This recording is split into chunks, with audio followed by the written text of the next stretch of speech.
माहूर शहरातील घरकुल लाभार्थ्यांची कामं रखडलेली आहेत। तिसरा हप्ता न मिळाल्याने घरकुलांची कामं रखडल्याचं समोर आलंय। अनेक लाभार्थ्यांनी कर्ज काढून खरं तर प्रशासनाच्या पूर्ण कामं केली होती, तर प्रशासनाच्या हलगर्जीपणामुळे घरकुल लाभार्थी कर्जबाजारी झाल्याचं चित्र आहे।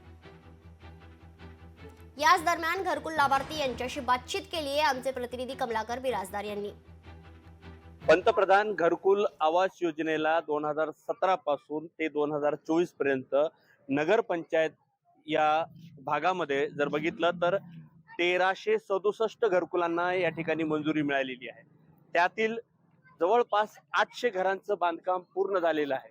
आपले पैसे आपल्याला मिळतील या आशेपोटी काही नागरिकांनी या ठिकाणी आपल्या घराचं बांधकाम पूर्ण केले, मात्र अद्यापर्यंत त्याचे पैसे मिळाले नाहीत। आपण त्या नागरिकांकडून जाणून घेऊयात।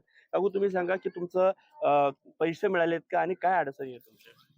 आमचे सर पैसे भेटले नाही। 5 वर्ष झाले आम्हाला घरकुल म्हणजे मान्यता झाली त्याला, पण ते पैसे भेटलेच नाही। आम्ही लोकांच्या घरात हा, पण आमचे पैसे आतापर्यंत काहीच झाले नाही। व्याजने पैसे आम्ही 10 रुपये टक्क्यानं घेतलेले पैसे लोकांच्या जवळून काढून आम्ही घर काय की घरकुल मध्ये घर बांधून सगळं घर ओके केलं, पण आम्ही लोकांच्या घरात होतो। आम्ही 5 वर्ष झाले सर, आतापर्यंत आमचे पैसे भेटले नाही। याच्यातले 10 ते 15% लोक त्या पैशाच्या टेन्शन मुळे मरण पावलेत आणि ते यादी सुद्धा आमच्याकडे आहेत, लाभार्थी सुद्धा आहेत। आता 20,000 आले तर 90,000साठी आम्ही पुन्हा लढा उभा करणार, आंदोलन करणार।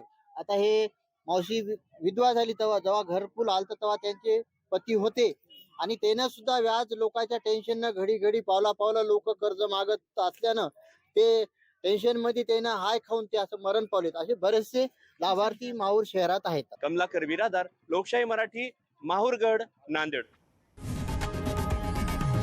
लोकशाही मराठी ऐका, पहा, जागरूक रहा।